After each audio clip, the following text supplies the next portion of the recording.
kinakalawang na daw ang pag-arte ni Miss Catherine. Bakit po ang dami ng mga programang lumabas sa ABS-CBN pero hanggang ngayon ay wala pa rin po yung serye nitong si Miss Catherine. Ano nga ba talaga, kanselado na ba to o itutuloy pa ba tong ilabas? Yun ang ating dapat alamin.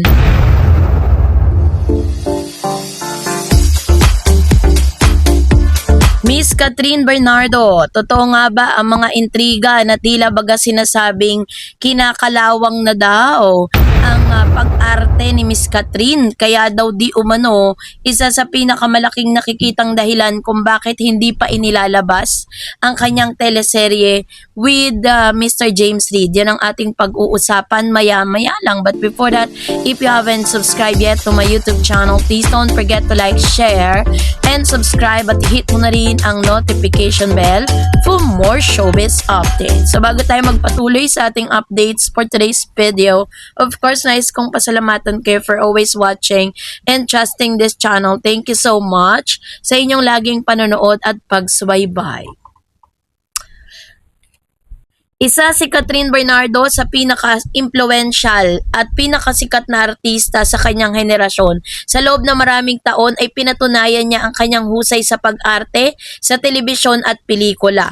Mula sa pagiging child star hanggang sa pagiging isa sa mga pangunahing artista sa bansa, ay hindi maikakaila ang kanyang naging ambag sa industriya ng entertainment sa Pilipinas. Sa mga nakalipas sa taon, mas nakilala si Catherine sa kanyang matagumpay na mga pelikula at endorsement. So dahil dito, naging kapansin-pansin sa kanyang mga tagahanga ang pagkawala niya sa paggawa ng teleserye. Kaya naman mga lumabas sa balitang muli siyang nagbabalik sa paggawa ng serye sa telebisyon ay agad itong naging sentro ng usapan sa social media at iba't ibang entertainment news outlet. Kasabay nito, naging laman din ng mga balita ang mga usap-usapan tungkol sa kanyang personal na buhay. Partikular na ang mga isyong inuugnay siya sa isang kilalang alkalde na napapabalita umano sa listahan ng mga pinakamahusay na mayor sa bansa.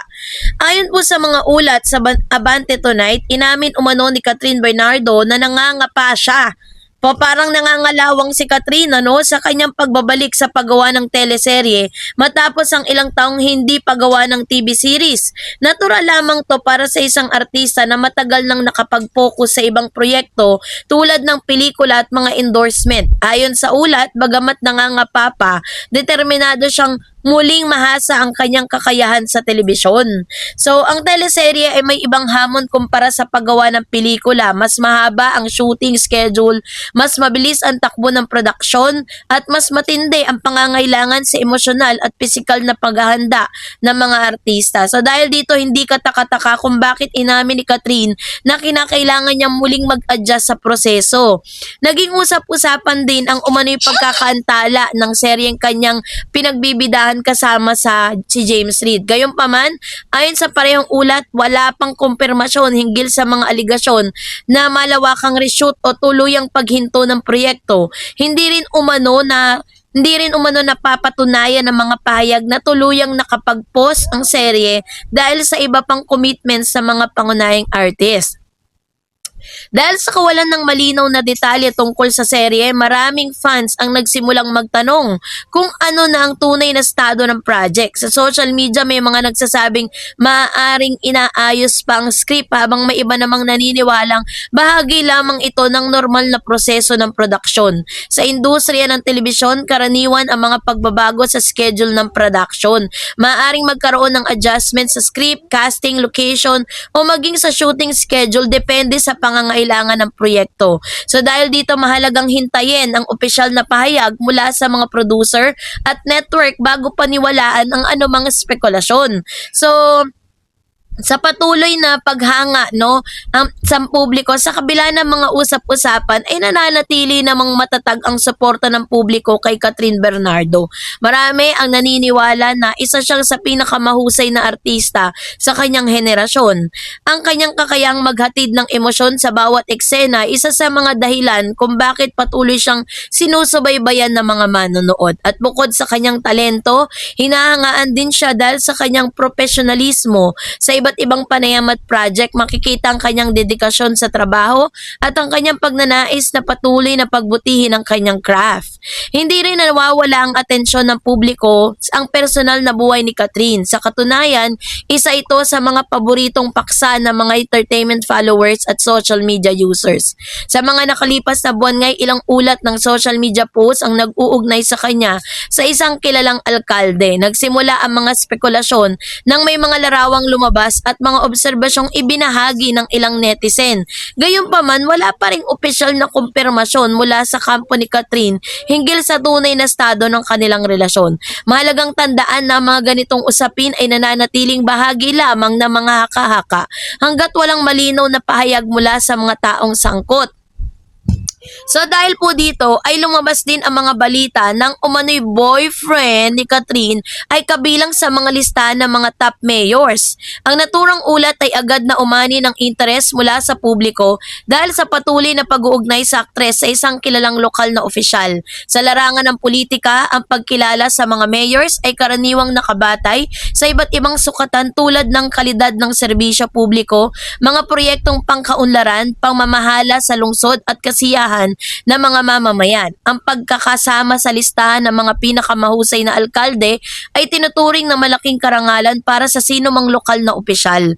Gayunpaman, nananatiling hiwalay na usapin ang pagkilala sa isang opisyal at ang mga balitang may kaugnayan sa kanyang personal na buhay. No? So, dahil po dyan ay mahalaga pa rin na suriin po muna nating mabuti ang mga impormasyon para iwasan ng agarang panghusga batay lamang sa mga naging mga usap-usapan. Ano? So, yung usapin na sinasabing kaya daw po na hanggang ngayon ay hindi pa nilalabas yung kanila pong teleserye, parang sinasabi nila na parang parang nanibago si Miss Catherine. Ngayon, syempre yung mga bashers nagtatanong sila, bakit daw may ganong may ganong serye or may ganong ganap si Catherine?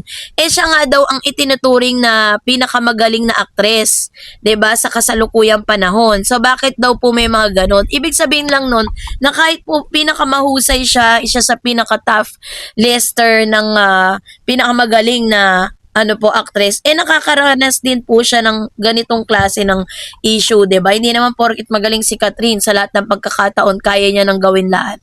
So syempre, meron din tinatawag na adjustment dahil first time niya nga nakasama ito pong si Mr. James Reid. Syempre kailangan iba rin yung attacking gagawin niya doon, 'di ba? Sa kasalukuyan mukhang marami pang proyekto ang nakalaan para kay Catherine Bernardo. Ang kanyang pagbabalik sa teleserye isa lamang sa mga hakbang upang higit pang mapalawak ang kanyang karera bilang aktres. Maraming umaasang magiging matagumpay ang kanyang bagong proyekto at muling mapapatunayan ang kanyang husay sa pag-arte. Sa kabila ng mga hamon at usap-usapan, nananatili siyang isa sa mga pinakamatatag at respetadong personalidad sa industriya. So, yung mga balita na ito na may kaugnayan kay Catherine ay patunay na ang kanyang patuloy na impluwensya sa larangan ng entertainment. Ang kanyang pagbabalik sa teleserye inaabangan ng maraming tagahanga habang ang mga usap-usapan tungkol sa kanyang personal na buhay ay patuloy na sinusubaybayan ng publiko.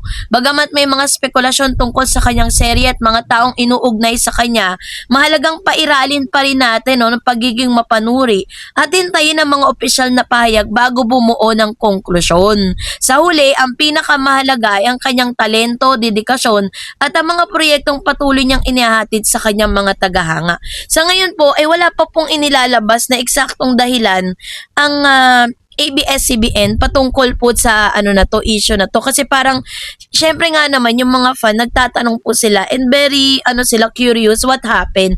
Bakit po ang dami ng mga programang lumabas sa ABS-CBN pero hanggang ngayon ay wala pa rin po yung serye nitong si Miss Catherine na sinimulan nila noong November 2025 pa, 2026 na tayo ngayon, halos kalahating taon na po yung nakakaraan pero hanggang ngayon wala pa rin siya, na bagay na normal lang na magtanong yung kanyang mga fan, 'di ba? So sa ngayon sinasabing meron daw malawakang reshoot pero yun po ay matinding espekulasyon pa lamang. So, ano nga ba talaga, kanselado na ba to o itutuloy pa ba tong ilabas? Yun ang ating dapat alamin sa susunod nating mga updates. So, that's it for today. For more videos and updates, please don't forget to like and subscribe. And please don't forget to follow my Facebook page, DarEds TV and DarEds channel. God bless everyone!